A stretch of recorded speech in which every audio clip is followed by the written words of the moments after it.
નમસ્કાર મિત્રો, જય શ્રી કૃષ્ણ. સ્વાગત છે તમારું આજના અમારા એક નવા વિડીયોમાં. મિત્રો, આજની કહાની એક પારિવારિક કહાની છે, તે માટે આ ચેનલને જરૂરથી સબસ્ક્રાઇબ કરી લેજો તથા વિડીયોને લાઈક કરીને બની શકે તો તમારા અન્ય મિત્રો સાથે શેર પણ કરી દેજો અને કોમેન્ટ બોક્સમાં હર હર મહાદેવ લખવાનું ભૂલશો નહીં, જેથી ભગવાન ભોલેનાથની કૃપા આપણા સૌ પર હંમેશા બની રહે. તો ચાલો તમારો વધારે સમય ન લેતા શરૂ કરીએ આજની કહાની. અરે તું પણ તારી હદ વટાવે.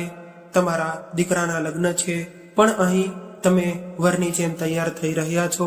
નિર્મળાજીએ જ્યારે તેમના પતિને અરીસાની સામે માવજત કરતા જોયા ત્યારે તેઓ તેમને ચીડાવતા લાગ્યા. પછી પ્રકાશજીએ અરીસામાં આંખો હટાવી અને ચપટી વડે કહ્યું, અરે તો શું થયું શ્રીમતી? કોઈ પણ રીતે મને જોઈને કોઈ મારી ઉંમર કેવી રીતે જાણી શકે? અને સમીર સાથે જોઈને બધાને લાગે છે કે તે તેનો મોટો ભાઈ છે. અને નિર્મળાજી, આજે તમે પણ સારા બ્યુટી પાર્લરમાંથી તૈયાર થઈને આવો. મારી પત્ની તેના એકમાત્ર પુત્રના લગ્નમાં કોઈ હિરોઈનથી ઓછી ન દેખાય. છેવટે આજે અમારા પુત્રના જીવનનો સૌથી ખાસ દિવસ છે. આટલું કહીને પ્રકાશજી હસવા લાગ્યા. દિવાલ પર લટકેલા પતિનું ચિત્ર જોઈને તેણે મનમાં કહ્યું, સમીરના પપ્પા આવા હૃદયના વ્યક્તિ હતા, ત્યારે મારું આ ઘર કેટલું સુખી હતું. એક એ દિવસે હતો કે એક આજે છે કે હું આ ઘરમાં સાવ એકલો પડી ગયો છું. હવે આ ઉજ્જડ ઘર મને ડંખ મારવા દોડે છે. તેની વહુ તરીકે સમીર, તેનો એકમાત્ર દીકરો હતો અને નિર્મળાજીને તેની ખુશીથી વધુ બીજું શું જોતું હતું. એટલે જ તે પોતાની વહુને દીકરીની જેમ પ્રેમ કરતા અને તૈયાર કરતા. પણ બીજી બાજુ તેની વહુ વંદનામાં મનમાં બીજું કંઈક ખળભળાટ મચી ગયો હતો. તે ફક્ત તેના પતિ સાથે રહેવા માંગતી હતી, તેના માતા પિતા સાથે નહીં. અને લગ્ન પહેલા જ તેણે સમીરને સ્પષ્ટ શબ્દોમાં કહી દીધું હતું કે સમીર, હું મારી મરજી મુજબ જીવવામાં માંગુ છું. આજ સુધી મારા માતા પિતાએ પણ મને કોઈ વાત માટે રોકી નથી કે અવરોધી નથી. પછી સમીરે કહ્યું, વંદના, ચિંતા ન કર, હું વચન આપું છું કે તમને કંઈ પણ સાથે કોઈ પણ સમસ્યા નહીં હોય. લગ્ન પછી બધું તમારી મરજી મુજબ થશે. તેમણે હંમેશા એ સુનિશ્ચિત કરવાનો પ્રયાસ કર્યો કે તેમની વહુ વંદનાને ક્યારેય કોઈ પણ સમસ્યાનો સામનો કરવો ન પડે. તેથી તે પોતે બધું કામ કરતી હતી અને વંદનાએ પણ ક્યારેય ઘરના કામમાં રસ દાખવ્યો નહીં. 2 મહિના વીતી ગયા. નિર્મળાજીની તબિયત સારી નથી, પરંતુ તેમ છતાં તેણીની તબિયતની અવગણના કરીને તે આખો દિવસ ઘરના કામમાં વ્યસ્ત રહેતી. પછી એક દિવસ પ્રકાશજી રસોડામાં આવ્યા અને તેમની પત્ની નિર્મળાજીને કામ કરતી જોઈ અને તેમને આશ્ચર્ય સાથે પૂછ્યું, આ નિર્મળા શું છે? આજે પણ તમે રસોડામાં જ રસોઈ બનાવો છો?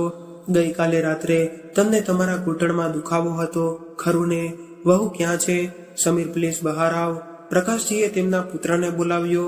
હા પપ્પા. બહાર આવતા સમીરે કહ્યું. તો પ્રકાશજીએ ગંભીર સ્વરમાં કહ્યું, દીકરા, આ બધું શું થઈ રહ્યું છે? 11 વાગ્યા છે અને તમે લોકો હજુ સૂઈ રહ્યા છો. આજે રવિવાર છે, તો શું પુત્રવધુની ફરજ નથી કે રસોડામાં ભોજન બનાવવું? બીજું કંઈ નહીં તો કમસે કમ તે તેની સાસુને મદદ તો કરી શકે. દીકરા, તને બંનેએ જાતે જ વિચારવું જોઈએ કે તમારી માતાને પણ ઓછામાં ઓછો એક દિવસ આરામ મળવો જોઈએ. પછી નિર્મળાજીએ કહ્યું, તમે પણ, હું મારી ઈચ્છા મુજબ કામ કરું છું, દીકરાને કંઈ બોલશો નહીં. પછી સમીર બોલ્યો, ખરેખર પપ્પા, અમે બંને આખા અઠવાડિયે કામ કરીને થાકી જઈએ છીએ, તેથી જ મેં આંખ ન ખોલી. ત્યારે પ્રકાશજીએ કહ્યું, દીકરા, હવેથી તારી માતા રવિવારના દિવસે ઘરનું કોઈ પણ કામ નહીં કરે. તમારી વહુને ઘરનું કામ કરવા કહો. જ્યારે પ્રકાશજી આ વાતો કહી રહ્યા હતા ત્યારે તેમની પુત્ર વહુ વંદના તેમના રૂમના દરવાજે ઊભી રહીને આ બધું સાંભળી રહી હતી. સમીર અંદર આવ્યો કે તરત જ વંદનાએ તેના પર ધક્કો માર્યો અને સમીર, લગ્ન પહેલા જ મેં તને સ્પષ્ટ કહી દીધું હતું કે હું મારી મરજી મુજબ જીવીશ, તો પછી તેમની વાત સાંભળીને તમે ચૂપ કેવી રીતે રહ્યા? લગ્ન થયા જ તમે મને પહેલા વચનો ભૂલી ગયા હતા કે વંદના એવું નથી. આજે પપ્પા ખૂબ જ ગુસ્સામાં હતા એટલે હું કશું બોલી ન શક્યો. ઓહ ઓકે, તમે તારા પપ્પા આટલું અપમાન કરે છે તેનું શું? મારી વાત ખુલ્લા કાનથી સાંભળ. આજે મેં જે પણ સાંભળ્યું છે તે પછી હું આ ઘરમાં બિલકુલ નહીં રહીશ. આટલું કહીને વંદના આંખોમાં આંસુ સાથે બેગ પેક કરવા લાગી. ત્યારે સમીરે કહ્યું, વંદના તું શું બોલે છે? હું તારા વગર રહી નહીં શકું. તમે આ સારી રીતે જાણો છો, પણ સમીર હવે આ ઘરમાં મને ગૂંગળામણ થાય છે. મારે મારું પોતાનું અલગ ઘર જોઈએ છે. હું તારા મમ્મી પપ્પા સાથે બિલકુલ નહીં રહી શકું. જ્યારે વંદનાએ રડતા રડતા આ કહ્યું ત્યારે સમીરે તેનું નિવેદન સ્વીકારી લીધું. સમીર તેની પત્નીના પ્રેમમાં એટલો ડૂબી ગયો હતો કે તેના માટે તેના જન્મદાતા માતા પિતાને છોડી દેવા તૈયાર હતો. થોડા દિવસોમાં બંનેએ નવું ઘર ખરીદ્યું અને તેમના માતા પિતાને કહ્યું કે તેઓ હવે આ ઘરમાં નહીં રહે. નિર્મલાજી રડતા કહ્યા અને વિનંતી કરતા રહ્યા કે તેઓ તેમની પુત્રવધૂને ભવિષ્યમાં કોઈ મુશ્કેલીઓનો સામનો નહીં કરવા દે. પરંતુ વંદનાએ સ્પષ્ટપણે કહ્યું કે અમારું સુખ અલગ રહેવામાં છે અને અમે અમારી જિંદગી અમારી રીતે જીવવા માંગીએ છીએ. નિર્મલાજી તેમના પુત્ર અને પુત્રવધૂનું ઘર છોડીને ચૂપ થઈ ગયા હતા, પરંતુ પ્રકાશજી તેમની સાથે હતા. તેથી કોઈ રીતે તેમણે પોતાની જાતને નિયંત્રણમાં કરી. પરંતુ થોડા સમય પછી પ્રકાશજીને અચાનક હૃદય રોગનો હુમલો આવ્યો અને નિર્મલાજી કંઈ પણ જાણી શકે તે પહેલા જ તેમના પતિએ આ દુનિયા છોડી દીધી. હવે તો એવું લાગતું હતું કે નિર્મલાજીની દુનિયા ખતમ થઈ ગઈ અને દીકરો અને વહુ માત્ર વિધિ પૂરી કરવા જ આવ્યા અને પછી પોતાના ઘરે પાછા ફરવા લાગ્યા. તેના પતિના ગયા પછી સમીર તેની માતા સાથે પાછા રહેવા માંગતો હતો. તેણે તેની પત્નીને પણ આ વિશે વાત કરી, પરંતુ વંદના આ માટે બિલકુલ તૈયાર ન થઈ અને નિર્મલાજીને પણ લાગ્યું કે વહુ સમીરને તેને એકલા નહીં છોડે. પરંતુ તે એટલું જ કહીને ચાલ્યો ગયો, તે હું તમને દર મહિને પૈસા મોકલાવીશ. જો તમને કંઈ પણ જોતું હોય તો મને જણાવજો. સમીરે તેની માતાને ફોન કરીને આ સારા સમાચાર આપ્યા. આ સાંભળીને નિર્મલાજીના હૃદયમાં ખુશીની લહેર દોડી ગઈ. તે પોતાની જાતને અને ઝડપથી રોકી ન શકી અને પૌત્રને મળવા હોસ્પિટલે ગઈ. પરંતુ જ્યારે તે ત્યાં પહોંચી તો તેણે જોયું કે વંદનાની માતા મોહિનીજી પહેલેથી જ તેમના પૌત્ર સાથે તેના ખોળામાં બેઠી છે.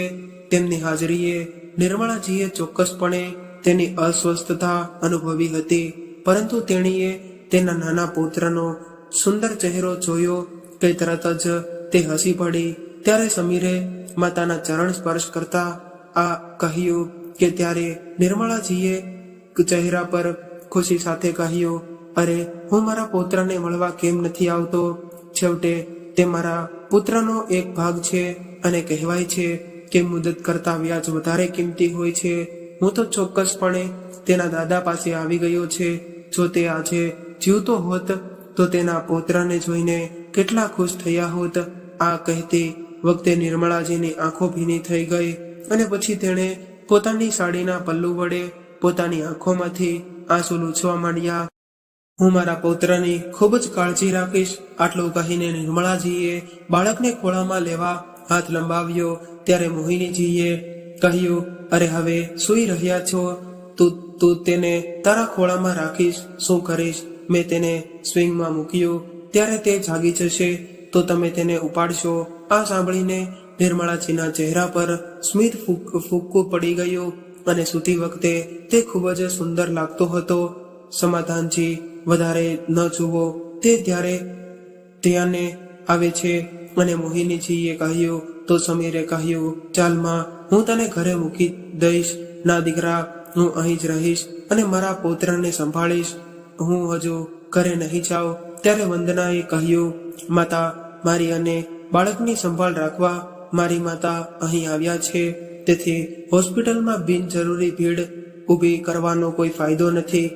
આ સાંભળીને નિર્મલાજીની આંખોમાંથી આંસુ વહેવા લાગ્યા અને તેઓ ઝડપથી હોસ્પિટલની બહાર આવી ગયા. ઘરે પહોંચ્યા પછી પણ તે લાંબા સમય સુધી સુધી રડતી રહી અને તેના પુત્રને મળવાની ખૂબ જ ઈચ્છા હતી. તેથી જ તે ઘણીવાર કબાટ ખોલીને તેના પુત્રનું જૂનું આલ્બમ કાઢી લેતી અને નાના સમીરને જોઈને તે વિચારવા લાગતી કે મારો પુત્ર પણ આવો જ હશે. હવે તેનો પુત્ર પણ 1 વર્ષનો થઈ ગયો હતો. પિતાના અવસાન બાદ સમીર અવારનવાર તેની માતાને મળવા જતો હતો, પણ પુત્રના જન્મ પછી તેણે આવવાનું પણ સાવ બંધ કરી દીધું હતું. ઘણી વખત નિર્મળાજીને એવું લાગ્યું કે એના પુત્ર સમીરને બોલાવીને એને મળવા આવવાનું કહે, પણ બીજી જ ક્ષણે તેણે પુત્રવધૂના ધારદાર શબ્દો યાદ આવવા લાગ્યા. ખરેખર થોડા સમય પહેલા જ્યારે તેણે તેના પુત્રને ફોન કર્યો હતો ત્યારે તેની પુત્રવધૂએ ફોન ઉપાડતા જ તેણે કહ્યું, માં તમે વારંવાર ફોન કરીને અમને કેમ ડિસ્ટર્બ કરો છો? સમીર તમને દર મહિનાના ખર્ચ માટે પૈસા મોકલે છે ને, તેમ છતાં તમે તેમને કોઈને કોઈ બહાને ફોન કરીને હેરાન કરો છો. આટલું કહીને તેણે ફોન કાપી નાખ્યો. તે પછી નિર્મળાજીમાં ક્યારેય પુત્રને બોલાવવાની હિંમત ન થઈ. સુપ્રભાત આંટી, તમે કેમ છો? નિર્મળાજીની ભાડૂત તનિષા તેના 1 વર્ષના પુત્ર સાથે અંદર આવી અને કહ્યું, હકીકતમાં પતિના અવસાન બાદ નિર્મળાજીએ તેમના ઘરનો પહેલો માળ ભાડે આપી દીધો હતો અને તનિષા પણ નિર્મળાજી સાથે સારી રીતે મળી ગઈ અને તનિષા તેના ઉદાસી અને સમસ્યાઓનું કારણ સારી રીતે જાણતી હતી. એટલે જ સવારે તેનું કામ પૂરું કરીને તે ચોક્કસ તેને મળવા આવતી અને તનિષા અંદર આવી કે તરત જ તે નિર્મળાજી પાસે દોડી ગઈ અને પછી નિર્મળાજીએ પોતાની આંખોમાંથી આંસુ લૂછવા માંડ્યા અને બાળકને પ્રેમથી સ્નેહ કરવા લાગ્યા. આ શું છે આંટી, તમે આજે ફરી ઉદાસ બેઠા છો? આવું બિલકુલ નહીં ચાલે આંટી. હું સંમત છું કે સંબંધોનું આપણા જીવનમાં ઘણું બધું મહત્વ હોય છે, પરંતુ તેનો અર્થ એ નથી કે આપણે ભૂતકાળની વાતોને યાદ કરીને જીવવાનું બંધ કરી દઈએ. મને ખબર છે દીકરા, પણ નિષ્ક્રિય બેસીને મન ખૂબ જ વિચારવા લાગે છે. નિર્મળાજીએ ઉદાસ સ્વરમાં આ કહ્યું ત્યારે તનિષાએ કહ્યું, આંટી તમે મારી વાત સાંભળો છો? તમે તમારી જાતને વ્યસ્ત રાખવા માંડો. તમે તનિષાની આ વાત સાંભળીને નિર્મળાજીએ કંઈક વિચાર્યું. પછી તનિષાએ કહ્યું, ઓકે આંટી, મારે તમને કંઈક પૂછવું હતું. શું અહીં આસપાસ કોઈ ડે કેર છે જ્યાં હું મારી નોકરી દરમિયાન ગોલુને છોડી શકું? પણ હું આ છોડીને ક્યાં જઈ શકતી નથી. આના પર નિર્મળાજીએ કહ્યું, અરે તો આમાં શું વાંધો છે? તમે ગોલુને મારી સાથે છોડીને આમાં શું વાંધો છે? તમે ગોલુને મારી સાથે છોડી દો. આખો દિવસ બેકાર બેસી રહેવું, મારું હૃદય પણ જોડાયેલું રહેશે કોઈ પણ રીતે. હું નાના બાળકોની સંગત માણું છું. આટલું કહીને તેણે પુત્ર યાદ આવ્યો અને તેની આંખોમાં પણ ફરી આંસુ આવવા લાગ્યા. ત્યારે તનિષાએ કહ્યું, આંટી જો આવું હોય તો તમારે ઘરે જ રહેવું જોઈએ. તમે બાળકો માટે ડે કેર કેમ નથી ખોલતા? તમારું મન પણ વ્યસ્ત રહેશે અને નકામી વાતો તમારા મગજમાં પણ નહીં આવે. કે તરત જ નિર્મળાજીએ તનિષાની વાત સાંભળી અને તેના ચહેરા પર સ્મિત આવી ગયું અને તેણે કહ્યું, મેં આ વિશે ક્યારેય વિચાર્યું નહીં. પણ શું આંટી? તનિષાએ પૂછ્યું. તો નિર્મળાજીએ કહ્યું, પણ દીકરા, આ ઉંમરે કોઈ પણ કામ શરૂ કરવું સહેલું નથી થતું. અરે આંટી, ઉંમર એક નંબરથી વધુ કંઈ નથી. માણસમાં જીવવાનો શોખ હોવો જોઈએ. પોતાને વૃદ્ધ સમજવાનું બંધ કરો અને હજુ ઘણી જિંદગી બાકી છે. અને આંટી, હું કહું છું કે નવું વર્ષ શરૂ થવાનું છે અને આ નવા વર્ષની સાથે તમારા જીવનમાં પણ કંઈક નવીનતા લાવો. અને નવા વર્ષની યાદ આવ્યું કે આપણે સાંજે નવું વર્ષ કેમ નથી ઉજવતા? કોઈ કારણસર બહાર ગયા છે અને આપણે ઉજવણી તો કરી શકીએ છીએ ને. કાલે સાંજે બહારથી ડિનર મંગાવીશું અને ટીવી પર સારી ફિલ્મ જોઈશું. વર્ષનો ઉમળકાભેર સ્વાગત કરશે. નિર્મળાજીએ હસતા હસતા કહ્યું. બીજી તરફ સમીરના નજીકના મિત્ર વિજય, જેઓ ઓફિસમાં તેની સાથે કામ કરતા હતા, તેણે પણ નવા વર્ષ નિમિત્તે તેના ઘરે ડિનર પાર્ટીનું આયોજન કર્યું હતું. સમીર અને વંદનાને પણ ત્યાં બોલાવ્યા હતા અને દીકરાને ઘરે તેની દાદી પાસે મૂકીને બંને પાર્ટીમાં ગયા.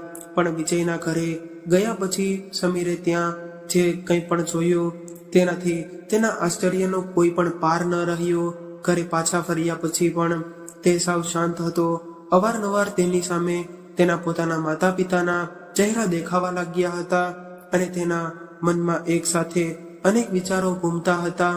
તેણે આખી રાત જાગતા જ વિતાવી અને બીજા દિવસે સવારે જ્યારે વંદના જાગી ત્યારે સમીરે કહ્યું, વંદના, હવે સોનું 1 વર્ષનો થવાનો છે અને તને નથી લાગતું કે તારે પણ નોકરી શરૂ કરવી જોઈએ? તમે જુઓ, અહીં માત્ર હું જ કામતો છું અને ઘણા બધા લોકો ખાય છે. મોંઘવારી કેટલી છે! આવી સ્થિતિમાં પરિવાર કેવી રીતે જીવશે? પછી વંદનાએ કહ્યું, જુઓ સમીર, ખર્ચ વધી રહ્યો છે તો તારી માને પૈસા મોકલાવાનું બંધ કરવું જોઈએ. કોઈ પણ રીતે તમે દર મહિને આટલા પૈસા મોકલો છો, બધા ખર્ચ આવરી લેવા જોઈએ. છેવટે તેમની કિંમત કેટલી છે? જો તમે 1-2 મહિના સુધી પૈસા ન મોકલો તો પણ તેઓ આરામથી જીવી શકે છે. વંદનાની આ વાત સાંભળીને સમીર ગુસ્સે થઈ ગયો. વાહ, તમે આ ખૂબ જ સરસ કહ્યું. આ ઘરમાં રહીને તારો ખર્ચો પણ મારે ઉપાડવો જોઈએ અને તારા માતા પિતાને પણ હું જે પૈસા મોકલું છું તે મારે બંધ કરવું જોઈએ. આ સાંભળીને વંદનાની આંખો ઊંચી થઈ ગઈ અને તેણે કહ્યું, તું શું કહેવા માંગે છે સમીર? તું શું મારા માતા પિતા મને બોજ માને છે કારણ કે તું તેમના વિશે આવી વાતો કરે છે? મેં એવું નથી કહ્યું વંદના, પણ તેમણે એ પણ વિચારવું જોઈએ કે તેઓ એમની દીકરીના ઘરે ક્યાં સુધી રહેશે.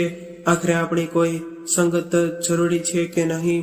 જલ્દી, હું મારા માતા પિતા વિશે આટલું સાંભળું છું. વંદના ગુસ્સામાં આવી અને બોલી, જુઓ સમીર, તું એમ કહે તો હું કામ કરવા લાગીશ, પણ મારા માતા પિતા અહીંથી ક્યારેય નહીં જાય. છેવટે મારા સિવાય તેમનું બીજું કોણ છે?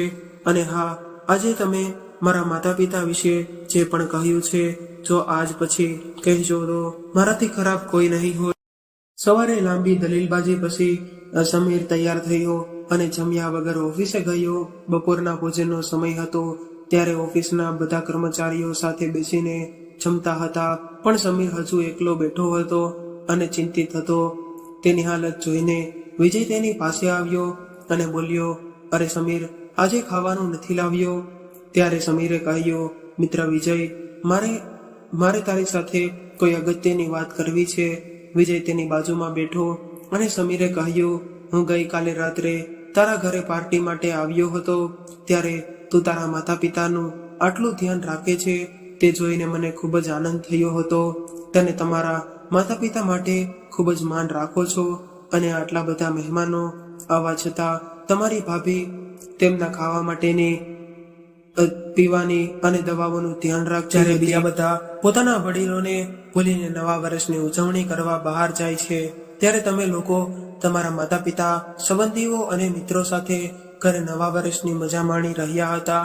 સાચું કહું તો વિજય, જ્યારથી હું તારી પાસેથી પાછો આવ્યો ત્યારથી હું મારી જાત પર શરમ અનુભવું છું. ત્યાં મારા માતા પિતા અવસાન બાદ મારી માતા એકલી રહે છે, જ્યારે અહીં મારા સસરા અને સસરા ઘર છોડીને અમારા ઘરે બેઠા છે. સમીરની વાત સાંભળીને વિજય આશ્ચર્યચકિત થઈ ગયો અને બોલ્યો, તારે તારી ભાભીને સમજાવી જોતી હતી ને કે મેં તેને મનાવવાની ઘણી કોશિશ કરી હતી, પણ તે છૂટાછેડાના ભૂતથી એટલો બધો ત્રાસી ગયો હતો કે તે હું શું માનશે. મેં કહ્યું કે કોઈ પણ સંજોગોમાં તૈયાર ન હતો. પિતાના ગયા પછી જ્યારે પણ મેં મારી માતાનો ઉલ્લેખ તેમને કર્યો ત્યારે તે ઘરમાંથી મુશ્કેલી ઊભી કરતી હતી અને પછી ખબર પડી કે બધું જ તેના માતા પિતાની માલિકીનું હતું. તેણે વંદનાના મનમાં મારા માતા પિતા માટે ઝેર ઓક્યું હતું, તેથી તેમની દીકરી સાસરિયાથી અલગ થઈ શકે અને માતા પિતાને સાથે રાખી શકે. ખરેખર તે તેના પુત્ર અને પુત્રવધુ સાથે બિલકુલ ખેળ ખાતી નથી. તેથી જ તે અમારી ચેતના પર બેઠી છે અને હું કંઈ પણ કહું તો વંદના અમારા પર ગુસ્સો થઈ જાય છે અને લડાઈ શરૂ કરી દે છે. આજે સવારે એવું મહાભારત થયું કે મન સાવ વ્યતીત થઈ ગયું હતું. વિજયે પૂછ્યું, હા દોસ્ત, મને ખરેખર એવું લાગે છે, પણ પછી મને લાગે છે કે જ્યાં સુધી તે એકલી છે, કમસે કમ તે પોતાની મરજીની ઘણી ધણી જો હું મારી માતાને ઘરે લાવ્યો તો તેઓ દરરોજ તેનું અપમાન કરશે, ઘરનું કામ કરવા માટે તમને નોકરાણી તરીકે રાખશે. અને શું તમને વિજયને જાણો છો? જ્યારે મારા પુત્રનો જન્મ થયો હતો ત્યારે મારી માતા ખૂબ જ ખુશ હતી. સમાચાર મળતા જ તેના પુત્રને મળવા દોડી આવી, પણ મારી પત્ની એને સાસુએ તેની સાથે હોસ્પિટલમાં સારી સારવાર ન કરી. તેણીએ ખૂબ જ ઉપેક્ષિત મહેસૂસ કરી હતી. તેથી મેં તેમને ત્યાંથી જવાનું કહ્યું હતું. મને હતું પણ યાદ છે કે મારી માતાનો ચહેરો આંસુથી ભીંજાયેલો છે. તે દિવસથી જ મને મારી માતા સાથે આંખોનો સંપર્ક કરવામાં પણ શરમ આવે છે. મેં મારી પત્ની માટે શું શું નથી કર્યું. તેને વિશ્વના દરેક ખૂણે સુખ આપવાનો પ્રયત્ન કર્યો, પણ આજે એણે ક્યારેય વિચાર્યું જ નહીં કે મારી ખુશી શેમાં છે. આટલું કહેતા જ સમીર ભાવુક થઈ ગયો. પછી વિજયે તેને સમજાવીને કહ્યું, ના સમીર, બધો દોષ તારો છે. તને ક્યાં સુધી તમારી પત્ની અને તેના માતા પિતાની સૂચનાઓનું પાલન કરશો અને યોગ્ય સમયની રાહ જોશો? પરિસ્થિતિ સારી થવાની રાહ જોવાને બદલે બધું હજી તમારા હાથમાં છે. અને હમણાં જ આંટી પાસે જા અને હું નિશ્ચિતપણે કહું છું કે તમારા એકમાત્ર પુત્રની એક ઝલક મેળવવા માટે ઝંખથી તમારી માતા તમને જોતાની સાથે જ ભૂતકાળને ભૂલી જશે અને તમને ભેટી પડશે. સમીરને વિજયની વાત ગમી અને તેણે ઓફિસમાંથી રજા લીધી અને તે જ ક્ષણે તેની માતાને મળવા ગયો. પરંતુ ઘરની બહાર પહોંચતાની સાથે જ તેને આત્મવિલોપન થવા લાગ્યું. તેને સમજાય છે કે તેને કારણે જ આજે બધું બરબાદ થઈ ગયું છે. પછી હિંમત ભેગી કરીને તે ભરેલી આંખો સાથે ઘરમાં પ્રવેશ્યો. ત્યારે તેણે સામે જોયું તો તેની માતા આંગણામાં બે નાના બાળકો સાથે બેઠી હતી. તેની સાથે પ્રેમથી વાત કરતો હતો. આ દ્રશ્ય જોઈને એકાએક સમીરના મનમાં બાળપણની યાદો ચમકવા લાગી અને તેની માતા તેની સાથે આવા પ્રેમથી વાત કરતી હતી. વાત કરતી વખતે ક્યારેક તેને ગરદનને ચુંબન કરતી તો ક્યારેક સમીરને પ્રેમથી ગળે લગાડતી. અને નિર્મળાજીએ તેમના પુત્રને જોયો કે તરત જ તેમના ચહેરા પર ખુશી અને આશ્ચર્યના મિશ્રિત ભાવો દેખાયા અને કહ્યું કે તમે અહીં છો. સમીર આગળ વધ્યો અને માતાના ચરણ સ્પર્શ કર્યા. પછી નિર્મળાજીએ તેને ગળે લગાડ્યો. બંને બાજુથી આંસુ વહેવા લાગ્યા. પછી થોડીવાર થોભીને પોતાની જાત પર કાબુ કરતા નિર્મળાજીએ કહ્યું, આજે આટલા દિવસો પછી તને મારી યાદ આવી. પછી આંસુ વહેતા સમીરે માના ખોળામાં માથું મૂકીને ધ્રુજતા અવાજે કહ્યું, માં, મારા એક ખોટા નિર્ણય અમારા આખા ઘરની ખુશીઓ પર ગ્રહણ લગાવ્યું અને હવે જાણે મારી આજુબાજુ એક ઝાડું છે. જ્યારથી મને બહાર નીકળવાનો કોઈ રસ્તો દેખાતો નથી. ત્યારે નિર્મળાજીએ તેના પુત્રના માથાને ટેકો આપતા કહ્યું, દીકરા, તને જાતે જ આ ઝાડું વણ્યું છે. નિર્મળાજી તેમના પુત્રનો ઉત્સાહ જોઈને ખૂબ જ ખુશ થયા. સાંજ સુધીમાં સમીરે બધી વ્યવસ્થા કરી લીધી અને રાત્રે તેણે ખુશીથી તેની માતાએ બનાવેલું ભોજન ખાધું અને પછી તેના ઘરે પાછો ફર્યો. આજે ઘરના સમય પછી નિર્મળાજીના ચહેરા પર ચમક પાછી આવી. ત્યારે સમીર ઘરે પાછો આવ્યો ત્યારે વંદના થોડી ગુસ્સામાં બેઠી હતી અને નજીકમાં તેનો પુત્ર સોનુ રમી રહ્યો હતો. કોઈની સાથે વાત કર્યા વિના સમીરે તેના પુત્રને ઉપાડ્યો અને તેની સાથે રમવા લાગ્યો. પછી વંદનાએ ગુસ્સાવાળા સ્વરમાં કહ્યું કે સમીર, તારી વિનંતી પર મેં બોસને ફોન કર્યો હતો કે હું આટલા અઠવાડિયા ઓફિસ આવીશ, પણ તમારે મારા માતા પિતા વિશે આવું ન કહેવું જોઈએ. માફ કરજો વંદના, મોંઘવારી સાથે ખર્ચમાં વધારો થવાને કારણે બજેટ ખોરવાઈ રહ્યું છે, જેને કારણે હું ખૂબ જ પરેશાન થઈ ગયો છું. તે માટે આ થયું હતું. સારું, હું ખૂબ જ થાકી ગયો છું. મારા માટે એક કપ ચા બનાવી દે. દીકરો સમીર, જો અમારો દીકરો અને વહુ સારા હોત તો અમે ક્યારેય પણ તારા ઘરે આવીને રહેતા ન હોત. અમને સારી વહુ ન મળી, જેને કારણે અમે અમારી દીકરી પર ભરોસો કરીએ અને અહીં રહેવા આવ્યા છીએ. પછી સમીરે કટાક્ષ ભર્યા સ્વરમાં કહ્યું, વાહ રે મમ્મી, તમે હજુ પણ ખૂબ જ નસીબદાર છો. જો તારો દીકરો અને વહુ તમારી સાથે ન ચાલે નીતિ તો કમસે કમ તારી સંભાળ રાખવા તારી દીકરી તો છે ને. મારી માતા વિશે વિચારો, જેનો એકમાત્ર પુત્ર તેની વહુના આગ્રહને કારણે જ અલગ થઈ ગયો હતો. આ ઉંમરે મારી માં એકલા રહેવા મજબૂર છે. તમારા લોકોની ચટપટી જોઈને મને પણ લાગે છે કે કાશ મારી પણ કોઈ બહેન હોત અને જે આવા સમયે મારી માનું ધ્યાન રાખતી હોત. મારી ચા રૂમમાં પીરસાઈ અને મારા માટે રાંધશે નહીં અને ભૂખ લાગી નથી, એમ કહીને સમીર પોતાના રૂમમાં ગયો. અને બીજા દિવસે સવારે સમીર ઓફિસે ગયા પછી વંદનાના માતા પિતાએ તેને સ્પષ્ટ કહી દીધું કે તેઓ હવે અહીં નહીં રહે અને આજે જ તેમના ઘરે જશે. આવું થાય છે, તું મારી સાથે ક્યાંય જતો નહીં અને ગમે તેમ કરીને ભાભી ભાઈ સિવાય બીજું કોઈ સાંભળતો નથી. તું ત્યાં જઈશ તો તારી ભાભીને ફરી સાંભળવી પડશે અને માં મને બિલકુલ સ્વીકાર્ય નથી. ત્યારે વંદનાના પિતાએ કહ્યું, અરે ના દીકરી, તારો ભાઈ અને ભાભી એટલા બધા ખરાબ નથી કે જેટલા તારી માં કહે છે. તારી ભાભીમાં તારી માં સામે બોલવાની હિંમત ક્યાં છે? જે ઘરમાં નાની નાની ઝઘડા ન હોય, હવે અમારા ઘરે જઈએ તો સારું રહેશે. હું નથી ઈચ્છતો કે અમારા કારણે તમારા પતિ પત્ની વચ્ચે કોઈ વિવાદ થાય. પણ માતા, હવે હું નોકરી કરવા જઈ રહી છું, તો આપણા બાળકની સંભાળ કોણ રાખશે? વંદનાએ વ્યર્ગ સ્વરે કહ્યું. પછી તેની માતાએ કહ્યું, દીકરા, હવે આ તમારા લોકો માટે માથાનો દુખાવો છે, કારણ કે હવે અમે અમારું જ મન બનાવી લીધું છે.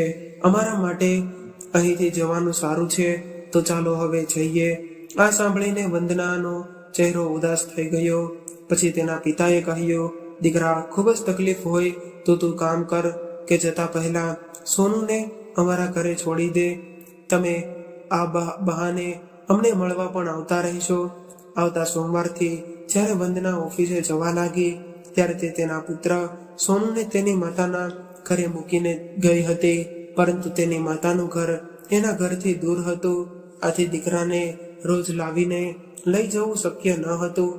વંદનાએ તેના પુત્ર વિના 5 દિવસ ખૂબ જ મુશ્કેલીથી પસાર કર્યા અને શુક્રવારે જ્યારે વહુ, સાંભળ, સોનુ વિના અમારું ઘર ઉજ્જડ થઈ ગયું છે.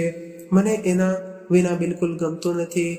મારી પાસે 2 દિવસની રજા છે, તો ચાલો જઈએ, તેને ઘરે લઈ આવીએ. પછી સમીર હસ્યો અને ખૂબ જ આકસ્મિક રીતે બોલ્યો, અરે વંદના, આટલી બધી ઊંઘવાની જરૂર નથી. ગમે તેમ આપણે મા બાપ સાથે કર્યું છે. એક દિવસ આપણો દીકરો પણ આપણી સાથે આવું જ કરવાનો છે. જ્યારે તે મોટો થશે, તેણે પોતાનું જીવન જીવવું પડશે. ત્યારે હવે તમારું હૃદય ખૂબ જ મજબૂત કરવું વધુ સારું રહેશે, નહીં તો તારી માની જેમ રડવું પડશે. ઓહ ના સમીર, હું મારા દીકરાને એટલો પ્રેમ કરીશ કે તે મને છોડીને ક્યાંય નહીં જાય. વંદના, આ બધું કહેવાની વાતો છે. મારી માતાએ પણ મને ખૂબ જ પ્રેમ કરીને ઉછેર્યો હતો. તેણીએ મારી દરેક વિનંતી પૂરી કરી હતી. જ્યારે પણ હું બીમાર પડતો ત્યારે મારી માતા મારા માટે આખી રાત જાગતી, પણ હું તેની વર્ષોની તપસ્યાથી ભૂલી ગયો છું. આટલું કહીને સમીર રડવા લાગ્યો. દીકરો સાંજે પોતાના ઘરે પાછો આવી ગયો અને 2 દિવસ કેવી રીતે વીતી ગયા એ સમજાયું નહીં. બીજે દિવસે સોમવાર હતો અને વંદના પોતાના દીકરાની અલગ થવા માંગતી ન હતી, તેથી થોડું વિચારીને પડી રહી હતી. ફરી સમીર પાસેથી તેણે કહ્યું, સાંભળ, શું તારી માં સોનુનું ધ્યાન રાખશે? કોઈ પણ સમસ્યા ન હોય તો? પછી સમીર હસતા હસતા બોલ્યો, જુઓ, તે કેમ નારાજ હશે? અરે તેઓએ ઘરે બાળકો માટે ડે કેર ખોલ્યું છે. આ સાંભળીને વંદના આશ્ચર્યચકિત થઈ ગઈ. સારું, તેનું ઘર નજીકમાં છે. અમે રોજ સાંજે અમારા દીકરાને પાછા લાવીશું. પછી અમારે એનાથી લાંબો સમય દૂર રહેવું પડશે નહીં. હું આનાથી ખૂબ જ ખુશ થઈશ. તે રાત્રે વંદના અને સમીર બંને શાંતિપૂર્ણ ઊંઘમાં હતા અને નિર્મળાજીના ખુશીના કારણે ઊંઘી શક્યા ન હતા. કારનો હોર્ન વાગ્યો અને નિર્મળાજી દોડીને ગેટ પર આવ્યા અને ચાલમાં તારા પુત્રનું ધ્યાન રાખજે, સમીરે સોનુને આપતા કહ્યું અને તેની ઓફિસે ગયો. બીજી તરફ વંદનાએ પણ રાહતનો શ્વાસ લીધો. થોડા દિવસોમાં સોનુ તેની દાદીને મળશે. વંદનાને તે જોઈને નવાઈ લાગી કે દાદી સાથે રહીને તેણે સારી વસ્તુઓ શીખવાનું શરૂ કરી દીધું હતું, જેમ કે વડીલોના ચરણ સ્પર્શ કરવા, તેમને વંદન કરવા, જમતા પહેલા પ્રાર્થના કરવી વગેરે. એક દિવસ જ્યારે સમીરે કહ્યું કે તેને થોડા સમય માટે બીજા શહેરમાં જવાનું છે, તેમની ઓફિસ વધી દિવસો હવે વંદનાએ સમસ્યાનો સામનો કરી શકે તેમ ન હતી. તે સોનુને તેની દાદી સાથે તેને કેવી રીતે છોડી દેશે, કારણ કે તેણીને ડ્રાઇવિંગ પણ આવડતું ન હતું અને આટલા દિવસોથી રજા મેળવવી ખૂબ જ મુશ્કેલ હતી. હું થોડા દિવસ મારા મમ્મી પપ્પાને ફોન કરું, તો વંદનાએ કહ્યું. તો સમીરે કહ્યું, અરે હું કહું છું કે તારે એક અઠવાડિયા માટે મારી મમ્મી પાસે જવું જોઈએ. વંદના તેના સાસુ વિશે વિચારવા લાગી અને પછી બોલી, ઠીક છે, જેમ તમે કહો છો. હું હવે મારી વસ્તુઓ પેક કરીશ. આપણે આજે સાંજે જ ત્યાં જઈશું. તમે સવારે ત્યાંથી જાઓ. અને વંદનાની આ વાત સાંભળીને સમીરે તેને ગળે લગાવી લીધી અને સાંજે તેઓ નિર્મળાજીના ઘરે પહોંચ્યા અને નિર્મળાજીને અચાનક ત્યાં જોઈને આશ્ચર્ય અને આનંદ થયો. પછી સમીરે બધું સમજાવ્યું. પછી વંદનાએ કહ્યું, હું અહીં રહી શકું છું માં. તો નિર્મળાજીએ કહ્યું, આ વિશે પણ કંઈ પૂછવાનું છે? આ ઘર હજુ પણ તમારું છે. આ બધું હોવા છતાં વંદના પોતાની સાસુના દિલમાં પોતાના માટે આટલો પ્રેમ જોઈને ખૂબ જ પ્રભાવિત થઈ અને નિર્મળાજીએ ખૂબ જ પ્રેમથી બધા માટે ભોજન રાંધ્યું.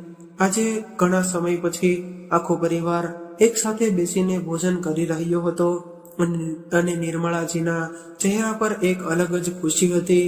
2-3 દિવસ ત્યાં રહ્યા પછી વંદના વિચારવા લાગી કે મારી માતાએ કહ્યું હતું તે મારી માતા સસરા તેના કરતા સાવ અલગ જ હતા.